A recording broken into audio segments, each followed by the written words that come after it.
네, 여러분 안녕하세요. 박영주 변호사입니다.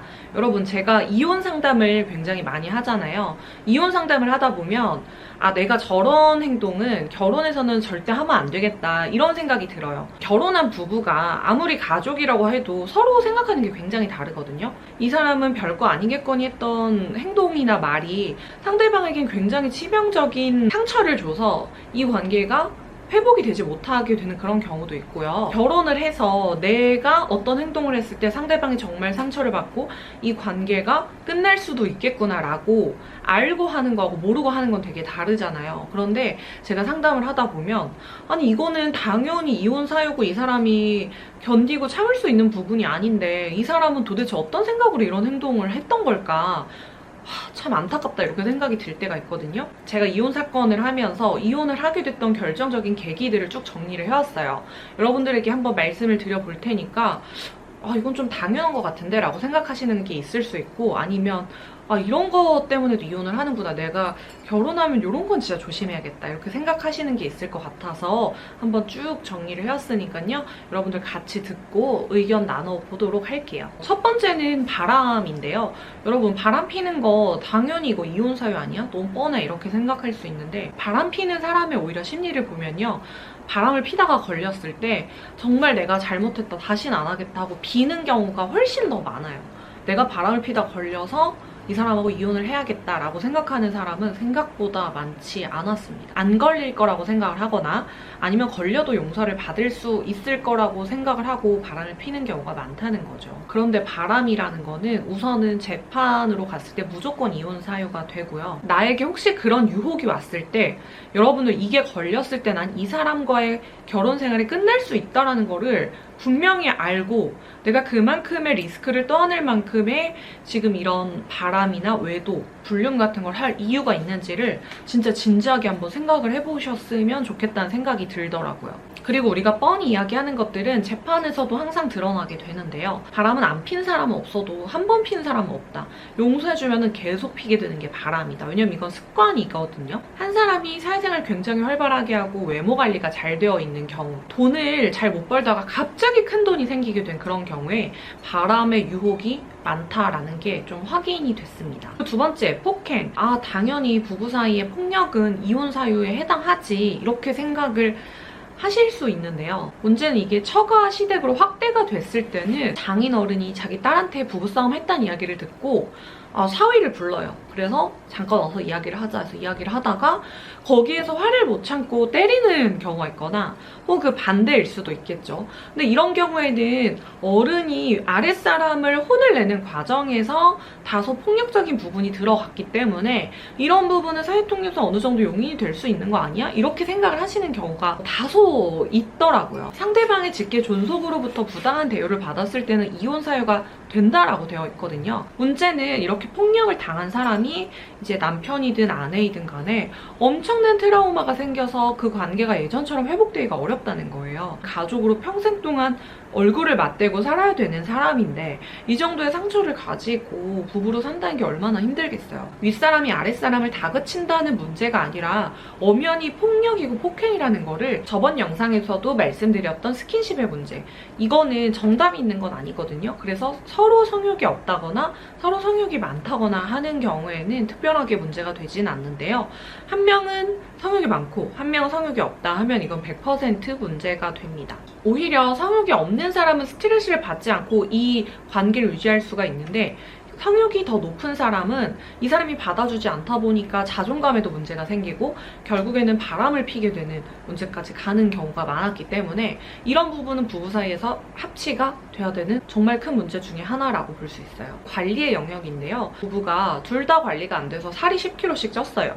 혹은 부부가 둘 다 관리가 잘 돼서 근육도 키우고 운동도 열심히 해요.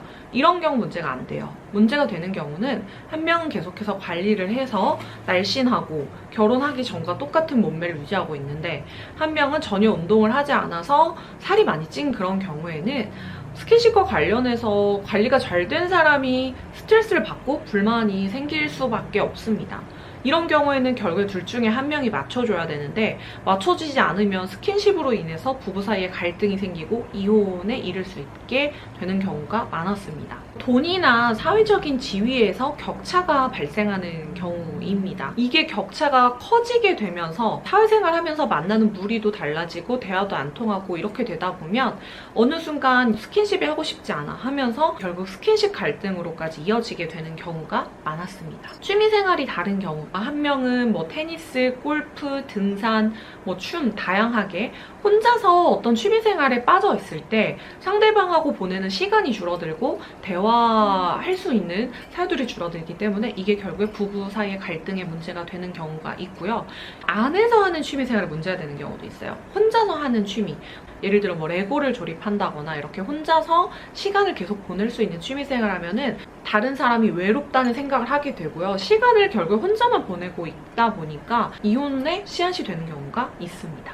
한 명은 돈을 아끼려고 노력하는데 한 명은 계속 돈을 많이 쓰는 거죠. 특히나 돈이 많이 드는 취미생활, 예를 들어 골프나 와인 이런 취미생활을 가지고 있는 경우에는 다른 사람이 돈을 열심히 벌고 있는데 계속해서 나가니까 부부 사이에 갈등이 될 수밖에 없고요. 반대의 경우도 부부 사이에 갈등이 됩니다.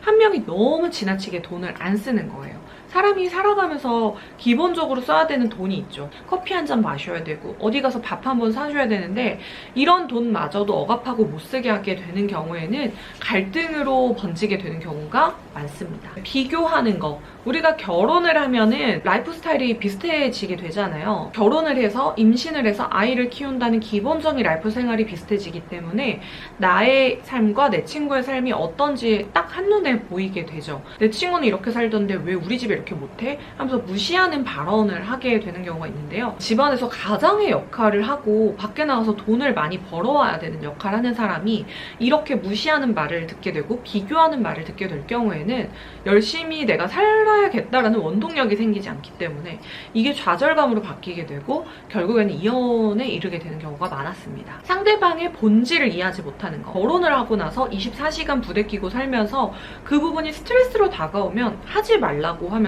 잔소리를 하고 강압적인 행동을 하게 되죠. 예를 들어 맨날 집에만 있는 사람인데 이 사람이 집에만 있는 게 너무 답답하다고 해서 좀 밖에 나가서 사람들 좀 만나라고 한다거나 게임을 좋아하는 사람한테 게임을 못하게 하는, 부부 생활하니까 게임이라는 거에 어느 정도 타협을 하고 줄여야 되는 건 맞는데 줄이는 게 아니라 아예 못하게 하는 거는 그 사람이 그동안 살아왔던 라이프 스타일을 180도 바꿔야 되기 때문에 적당하게 타협이 되지 않는 경우가 많이 있었습니다. 정말 중요한 거, 상대방 부모님에 대한 나의 태도입니다. 내가 내 부모님한테 잘하지 못하는 거하고 상관없이 항상 내 마음은 부모님에게 잘하고 싶다라는 생각을 가지고 있죠. 그건 나뿐만 아니라 상대방도 마찬가지인데요.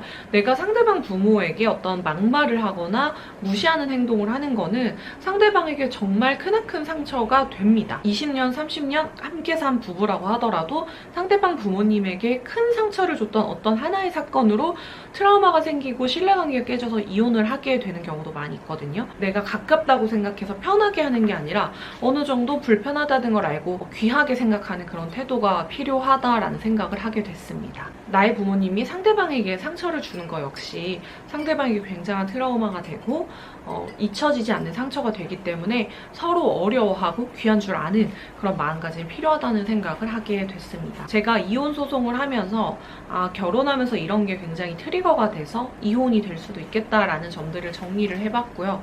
우리가 이혼 없는 정말 행복한 결혼 생활을 하기 위해서는 이런 것들을 알고 내가 정말 소중하게 생각하고 귀하게 생각하는 관계를 만들어야겠다는 마음가짐으로 결혼을 하면 좋지 않을까 하는 생각이 듭니다. 여러분 안녕.